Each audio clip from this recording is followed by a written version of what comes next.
start, would like a really brief round of who you are, where you're from, what project you're from. Just 3 sentences, that's it. But then we know a little bit who's sitting here. And then we will start the workshop. Would you like to start? I'm Afid Clement, and I'm from Rotterdam, Mentors of Rotterdam is the program, and I think that's basically send students from University of Applied Sciences and other universities and vocational studies to primary and secondary schools, and a class of students is mentor for a class of children from primary or secondary schools during school time. It's in the scheduled school, and then they match one-on-one 20 weeks a year. Thank you. Short enough? Yes. I'm Joka, I'm with AFEF in Spain, Barcelona. We do one-to-one mentoring between university students and children and youngsters from 10 to 16 years old. Not in the school, it's outside of school time. But we do work together with schools because they're the ones selecting our mentees. I'm Ola. I am from Riga, Latvia, working for Mentor Latvia. And our NGO provides also individual mentoring by volunteer mentors to young people, teenagers, mostly between age 14 up to 19, 20, who come from alternative care, from those children's villages or foster families or youth homes. And schools, it is, the mentoring program is outside school setting. I'm Hassan, I'm joining from Germany. We are an IT training and also IT solutions company. We are a profit organization, I want to say that. So, but we are mainly dealing with adults, but we are also focusing on kids, mentoring, especially having learning a new language. So that's what I mean. Yeah, I'm Serkan Kılıyalı from also Germany.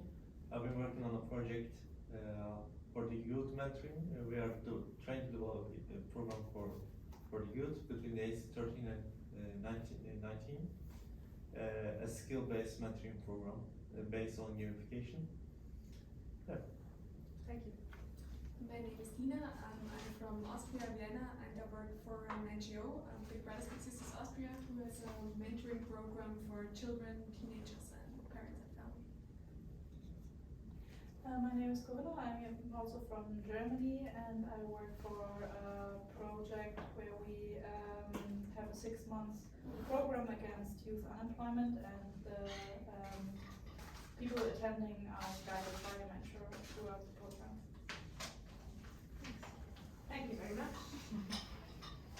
So, what we wanted to do today is very briefly tell you about what we are doing in our project in Germany, in Hamburg, and then dive into a method we tried out in the pandemic.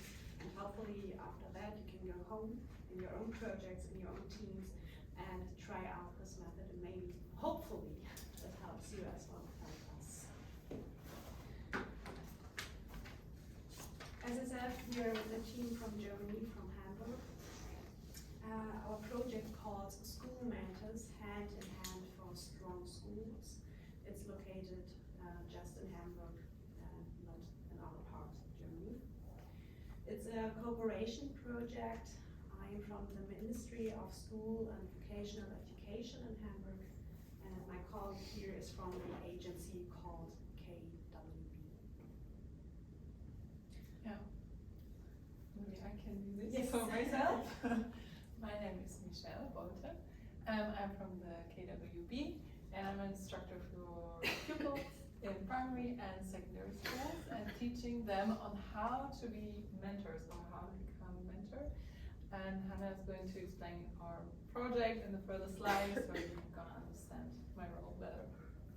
My name is Hannah van Riel, a Dutch name, but it's just the name. It's a little bit confusing being here. I'm a consultant in the Ministry of School and Vocational Education, and my role is to help the teachers and the schools to implement the project. So what are we doing? Of course, we are mentoring, but how we are doing it? We are a cooperative project. That means we are equal partners in this project, but we are acting on different levels. My role in this project is from the ministry to find schools in disadvantaged areas of Hamburg, to accompany and to train the teachers to be able to lead the project in their school and to support the schools implementing the project. The KWB is qualifying pupils and is qualifying parents to be mentors and to be mentors in their own school. That means we have a team, so Michelle is for the pupils, our other colleague, Jörg Belgen, maybe attended a workshop yesterday. He is the referent for the parents, and the pupils in primary and secondary schools are support in personal issues such as friends, teachers, parents, as well as in school issues like time management or exam preparation. We have there the pupils for pupils. With parents, we have the mentoring in groups, few to many, so we don't have the one-to-one mentoring with the parents. We are have mostly weekly parental meet-up in the schools where we have the project, and for support and translation.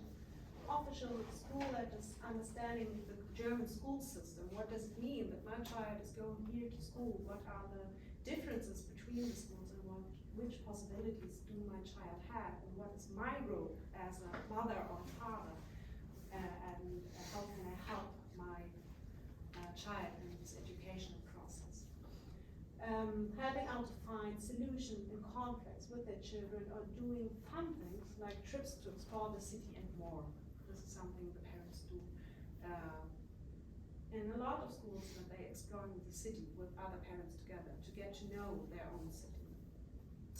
And right now we are in almost 40 schools in Hamburg, and some of them just have the school mentors for pupils, some just have the school mentors for parents, and it's a great variety under the schools how they are doing this project.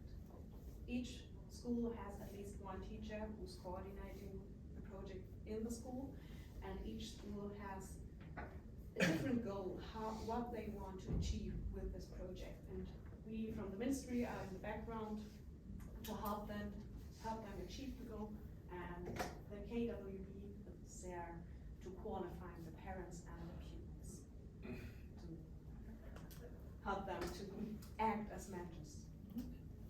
Sorry. And how do you decide whose parents are going to be a mentor, what parents are going to be a mentor, and what parents a mentee? And the same for the pupils, because I get it's one-to-one, pupil to pupil, but from the same school. Yeah? Yes. So Like with the parents, it's not a one-to-one mentoring. It's more like a group mentoring, and the parents, they decide voluntarily if they want to be mentors or not. So they are not specifically chosen by interviews or so. We, like my colleague qualifies all the parents that are interested in becoming mentors.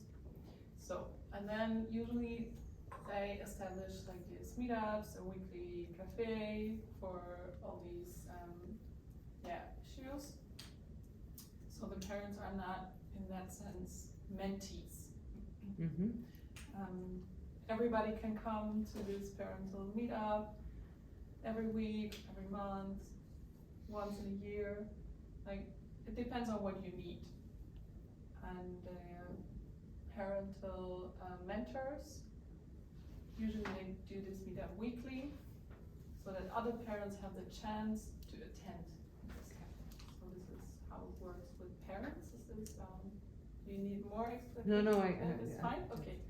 And for pupils, it's like there is a more of a process. The teachers are going into the classes and ask who wants to become a mentor, but of course they're like a little chosen. So who's kind of appropriate for doing this job. and then I'm going to the schools, Mm-hmm. do the qualification, and the mentees are also chosen by the teachers, the younger teachers, pupils. Yeah.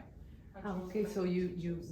basically make teams with a younger student and an older student. Yeah, so it's for example, in secondary school, the pupils from 10th grade, they are mentors, and from the 5th grade, they are mentees, for example. Peer-to-peer. Peer-to-peer mentoring, correct, yeah. And in primary school, we don't have the peer-to-peer model exactly. It's also more of a group mentoring situation where the pupils have different jobs in the school to act as mentors, to go as the 4th graders were 10 years old, about 10 years old, go in the 1st grade where the pupils are about 16 years old and read to the class, or they are in the breaks in the schools, they are there to help them if they need anything, the younger children. Do you have other questions? I have other questions Yes. regarding the groups. How many people do you accept to participate in such mentoring in groups? And parents or Parents. parents? So usually the parental mentoring is about up to 10 mentors in one school per year. I mean, for example, we meet with families, and what's the number of people are coming to such mentoring? To the group cafe, mentorings, yeah. to the cafe. Yeah. That depends, of course. Sometimes it depends, say 3 parents, and sometimes you have 10 to 12 parents. Sometimes it differs every week, and sometimes you have a group who forms and then do more, and they plan cultural events at school and plan evenings for other parents, so information evenings about social media or the grades and schools, other schools around, and they have any possibility to do what they want to do as long as they are doing it for the rest of the parents at school. Yeah. Yes. This is our project. So why did we choose the Liberating Structures? What for today's workshop is, well, as I said at the beginning, the pandemic got all of us in an unexpected, overwhelming situation, and our project was, it depends on people coming together in school and get an exchange. It wasn't possible anymore. And we were really worried that the project would die during the pandemic. So we sat together with a coach and we tried out this method, and it helped us to redefine and to have a new look or make a new framework about the project and what we want to achieve. Yeah, and with their involved, I think one step back. We would like to share this experience with you. So this workshop is not about specifically mentoring. It's about a universal method you can take into your project back home, and you can apply it in your project or privately. It's a really universal method. And we're not only explaining it to you, you will also do it in groups and try it out. So a little bit action in the afternoon in the last workshop, and it's good. Yeah, the number of people is good, so we can make groups. Yeah, okay. What we're gonna learn is